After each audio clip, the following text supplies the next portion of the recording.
Olá, bem-vindos a mais uma conversa aqui com o especialista. Estamos hoje com o Dr. Gustavo Franklin, médico neurologista. Dr. Gustavo, ele tem graduação, residência médica, doutorado pela Universidade Federal do Paraná.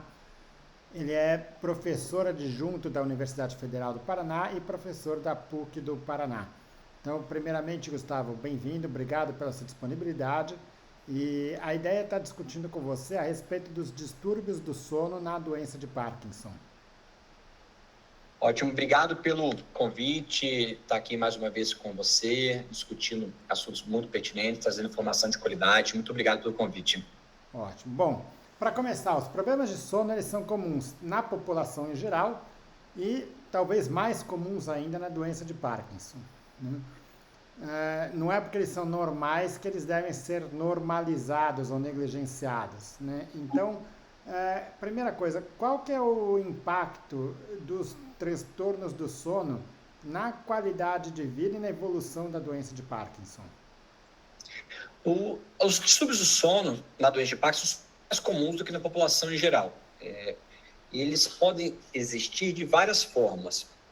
Existem sintomas como os distúrbios comportamentais do sono REM, que eu já vou definir o que é, a apneia obstrutiva do sono, insônia de início, insônia de manutenção e até mesmo a hipersonolência diurna. Todos eles são mais comuns na doença de Parkinson. Eles vão ser causa de piora na qualidade de vida e muitas vezes, ao longo da evolução, eles vão ser a principal queixa do paciente com doença de Parkinson e não um sintoma motor, como tremor ou rigidez. Às vezes o problema é o distúrbio do sono. Isso é comum. Alguns distúrbios do sono, como o distúrbio comportamental do sono REM, é uma queixa comum do cônjuge, do familiar, mas não é uma queixa comum do próprio paciente. Alguns outros, como a hipersonolência ou a insônia de início, dificuldade para começar a dormir, esse daí é uma queixa comum no paciente com doença de Parkinson, sim. O distúrbio comportamental do sono REM é definido como uma perda da atonia durante a fase do sono, chamado REM, que é Rapid Eye Movements. É uma fase bem profunda do sono em que a gente tem movimentos rápidos oculares. E o paciente, quando tem essa perda de atonia, ele tem contrações e que levam a chutes e socos durante o período noturno. E quase sempre não vai afetar a qualidade do sono em si, mas do cônjuge que vai ser acordado. Às vezes o paciente fala, tem sonhos vívidos. Quando muito pertinentes, muito importantes, aí sim eles podem levar a piora do padrão do sono, da qualidade, da reparação do sono, porque o paciente pode se mexer, pode acordar, pode até cair da cama. Mas isso não é tão comum de acontecer. Ótimo. Bom, a gente vai discutir aqui ao longo desse vídeo, mas tem vários tipos de problemas que podem afetar o sono do paciente, né?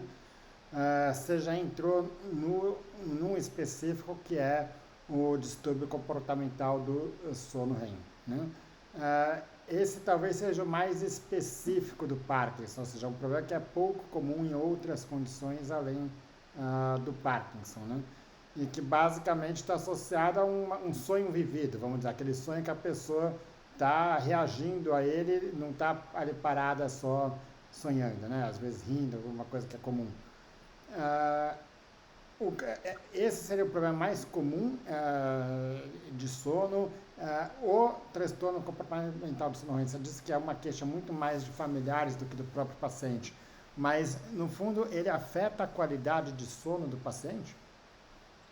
O distúrbio do sono REM, o distúrbio comportamental do sono REM, é isso que eu falei agora, é a perda de atonia, o paciente mexe, chuta, fala, tem sonhos vívidos. Ele é muito comum na doença de Parkinson. Os estudos mostram que mais de 70% das pessoas apresentam distúrbio comportamental do sono REM. Ele não é comum na população em geral, mas ele é comum em outras doenças que têm uma fisiopatologia semelhante, que tem alteração da alfa-sinucleína. A gente chama de alfa-sinucleinopatia. São as doenças da alfa-sinucleína, como atrofia de múltiplos sistemas, demência com corpos de Levy, atrofia doença de Parkinson, atrofia de múltiplos sistemas, demência com corpos de Levy e falência autonômica pura. Esse daqui são as doenças que têm mais distúrbio comportamental do sono REM. Olha que interessante.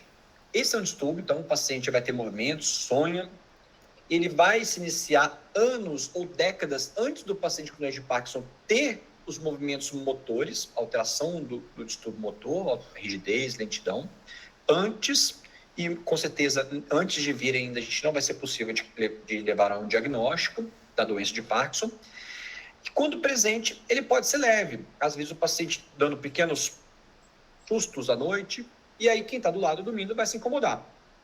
Ao longo do tempo pode ser muito importante, levando com que o cônjuge possa se machucar. A gente já teve mais de um caso de pessoas que às vezes o cônjuge chega e está de olho roxo, e às vezes é porque o cônjuge ou a cônjuge que tem doença de Parkinson deu um chute ou um soco no período da noite, né? Então isso volta e meia acontece, né? Claro que essa questão de marcar assim não é tão comum, isso é muito bom que não seja comum, mas isso acontece.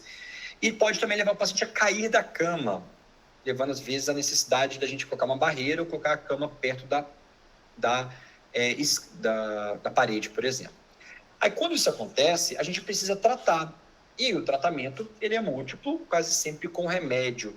E diferente de outros distúrbios do sono, ele responde pouco à higiene do sono, outros tipos de tratamentos. O tratamento é basicamente medicamentoso, como clonazepam, melatonina e alguns outros possíveis medicamentos.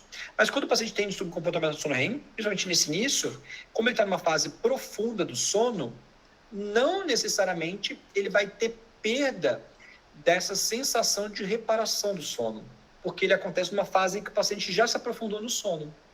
Então, se o paciente tiver pequenos abalos ou sonhos vívidos em si, não quer dizer que ele vai ter um sono menos reparador, mas em geral, quando ele é mais exuberante, assim dizendo. Ótimo. Bom, saindo do transtorno comportamental do sono REM, uma outra característica da doença de Parkinson é que com o tratamento a levodopa ela vai tendo um efeito que é cada vez mais curto, ou seja, você começa a perder o efeito da levodopa em um período mais rápido, e isso vai levar a um fenômeno que a gente chama de fenômeno on-off da doença, ou seja, períodos em que a levodopa está ativa ou períodos em que você está sem a levodopa. E normalmente as pessoas não acordam no meio da noite para tomar a levodopa, né? Então é mais comum você ter esses períodos off durante a noite, você poderia dizer isso? Sim, são comuns. A questão maior é que os períodos on e off, eles têm associação com a disposição ou o que o paciente está fazendo, tem uma associação. Então, quando, por exemplo, o paciente tem uma atividade de alta demanda muscular, cognitiva, o paciente está trabalhando muito, em geral, ele tem uma necessidade de maior dopamina. Então, a necessidade mais de medicação. No período do sono, em geral, essa necessidade é menor porque o paciente está dormindo. Então, em geral, ele não vai se incomodar com a rigidez, lentidão, porque ele não está fazendo movimento voluntário.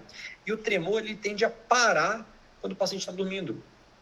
Então, o tremor que não é necessário na doença de Parkinson, ele para quando o paciente está dormindo. Por quê? Porque há um descontrole na doença de Parkinson nos circuitos da modulação do movimento. Embora o tremor aconteça em repouso, ele tende a reparar os sintomas quando se movimenta, quando faz atividade. E olha que interessante, quando o paciente está dormindo, em geral, inicialmente, a gente não repara os sintomas, o paciente não se incomoda. Então, não há uma necessidade no início, às vezes 1, 2, 3 anos de doença, de fazer o uso de medicação à noite.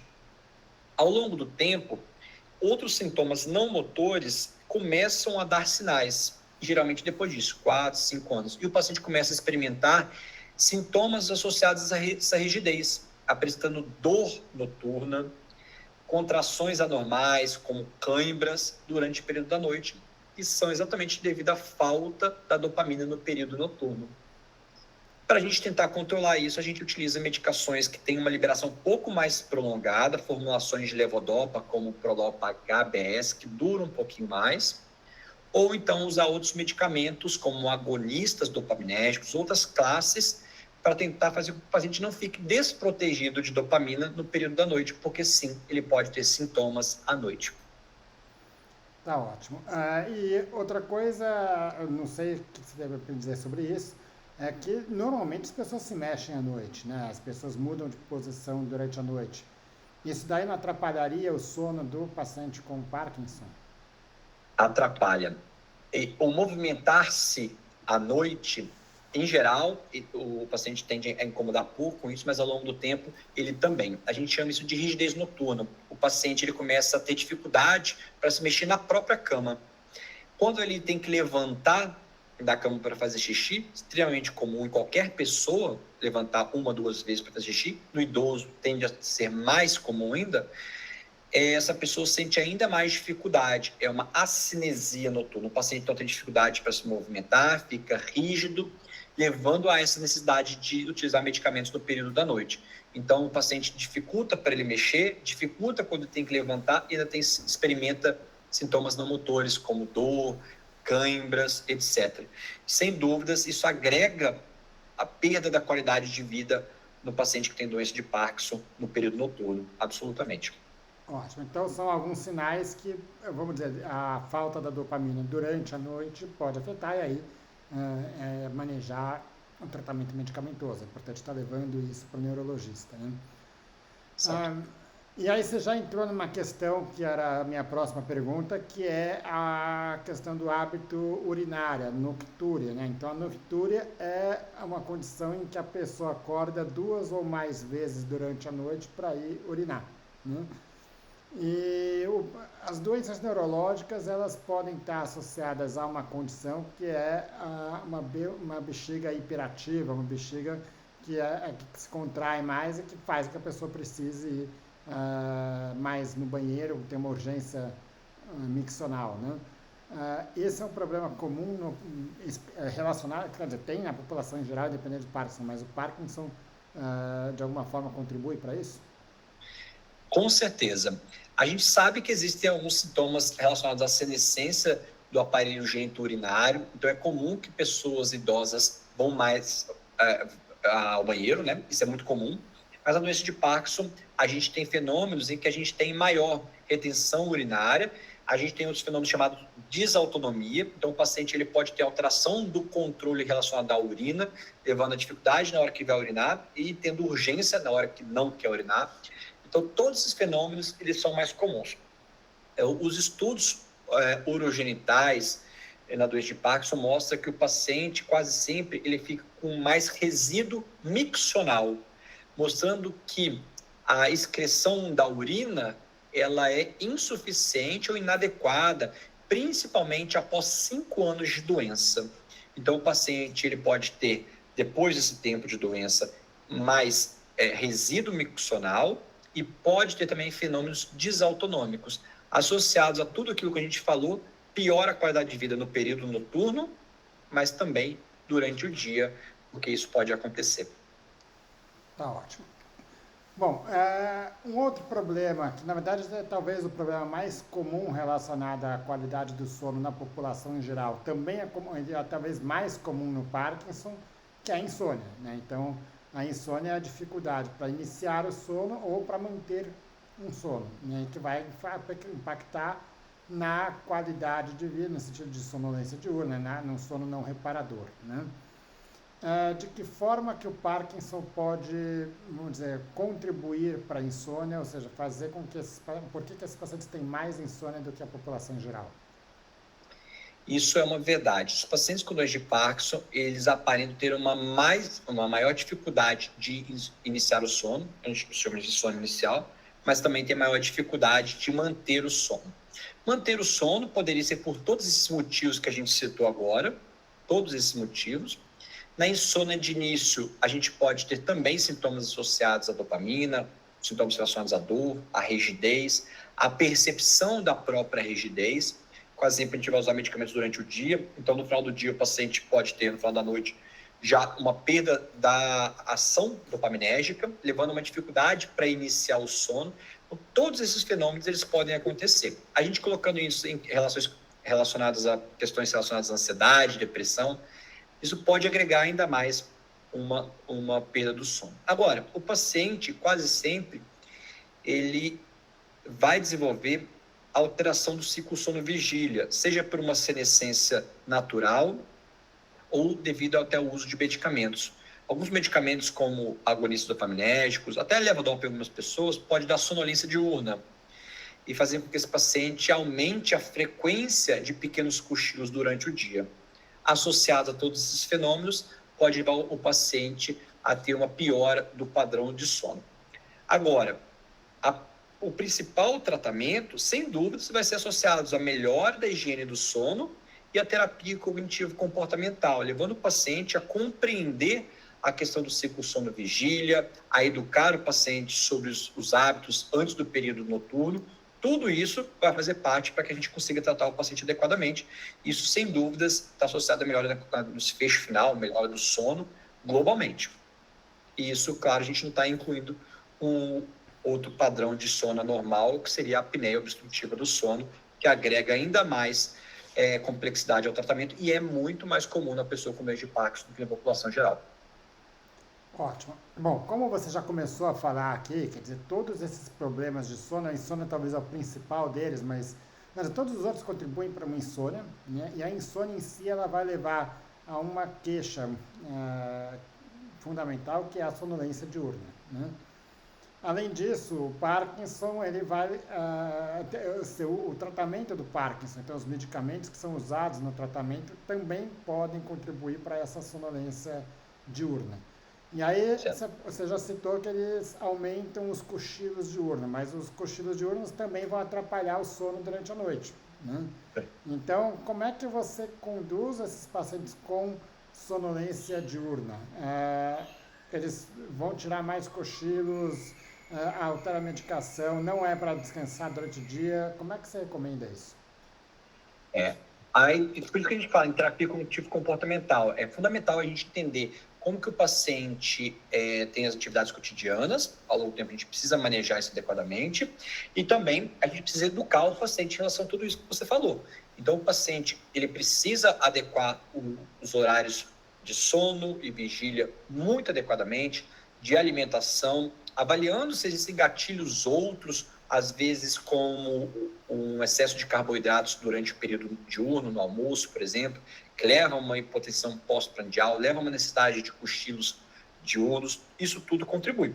Agora, o paciente que tem uma apneia obstrutiva do sono, ele também vai ter uma hipersonolência diurna. Como que a gente aborda? O primeiro, a gente identificar esses fatores, a presença de hipersonolência diurna, avaliar a higiene do sono, avaliar os hábitos do paciente, incluindo hábitos alimentares, a presença de atividade física ou não, a presença de obesidade, a presença de uma apneia do sono. E para isso, além da anamnese, além da identificação desses fatores, às vezes exames como a polissonografia são necessários para a gente descartar uma apneia obstrutiva do sono. Se o paciente tem uma apneia obstrutiva do sono, a gente vai tratar com o uso do CPAP, a gente vai ter que fazer higiene do sono invariavelmente, avaliar os medicamentos que fazem bem para isso, ou que fazem mal para o outro lado. Os medicamentos dopaminérgicos a gente pode modificar, utilizando alguns que não dão tanto sono, porque, por exemplo, o agonista dopaminérgico ele pode dar um pouco mais de sono, a gente pode tentar evitá-los, em detrimento de usar outros, como os inibidores da MAO, que podem não dar tanto sono. Então, esse manejo ele pode ser feito. Às vezes a gente fala assim, eu vou usar um remédio e vai causar sono, eu vou ter que usar outro remédio para o sono. Não. O principal é a gente tentar avaliar a necessidade de cada um, entendendo os efeitos associados. Às vezes eu modifico o remédio porque está dando um efeito colateral naquele momento indesejado. Em outras pessoas isso pode não acontecer. E a gente pode fazer esse manejo. Se ainda assim o paciente não tem apneia do sono ou está tratando, ele não usa um medicamento que causa sonolência tipicamente, e deles, além dos medicamentos para doença de Parkinson, a gente deve incluir outros como os benzodiazepínicos, muito frequentemente utilizados para o distúrbio comportamental do REM, mas que pode dar sonolência diurna. Se o paciente, a gente fez esse manejo dos medicamentos que dão sonolência, avaliou a apneia do sono e tratou adequadamente, se ainda assim ele mantiver hipersonolência diurna, está indicado o uso de hiperestimulantes ou psicoestimulantes, como o Stavigile, que é a modafinila, ou outros até mesmo. Alguns pacientes utilizam metilfenidato, até mesmo a lisdexanfetamina. Esses medicamentos eles estão indicados nos pacientes com hipersonolência diurna. Deles, o que tem mais evidência é a modafinila. Ótimo. E claro que tratando antes, vendo que se não consiga melhorar a qualidade de sono de outras formas, né? Com toda certeza, com toda certeza. E somente depois disso. Isso é importante, esse passo a passo que você mencionou. Depois de avaliar esses outros fatores, porque eles são importantes e eles são prioritários ao uso do remédio. Então, tenho sonolência, vou usar um psicoestimulante? De forma alguma. Né? Então, o fluxograma seria exatamente esse, avaliando as comorbidades relacionadas ao sono, os hábitos, medicações, para depois pensar em mais um remédio, sem dúvidas. Ótimo. Gustavo, acho que deu para entender um pouco a complexidade do sono no paciente com Parkinson. E como você disse no começo, às vezes é a principal queixa do paciente com Parkinson, né? Apesar de não ser uma coisa que pouca gente acaba lembrando na hora do Parkinson, sempre pensa em sintomas motores, às vezes a queixa do paciente está muito mais ligada ao sono, né? Então, queria te agradecer mais uma vez a sua disponibilidade e contar aqui com você em outras discussões. Bem, muito obrigado novamente pela iniciativa, pelo convite. Foi uma conversa bastante proveitosa e eu acho que a gente pode aprofundar em outros momentos, depois nas redes sociais, a gente fica à disposição. Grande abraço. Obrigado mais uma vez, Gustavo.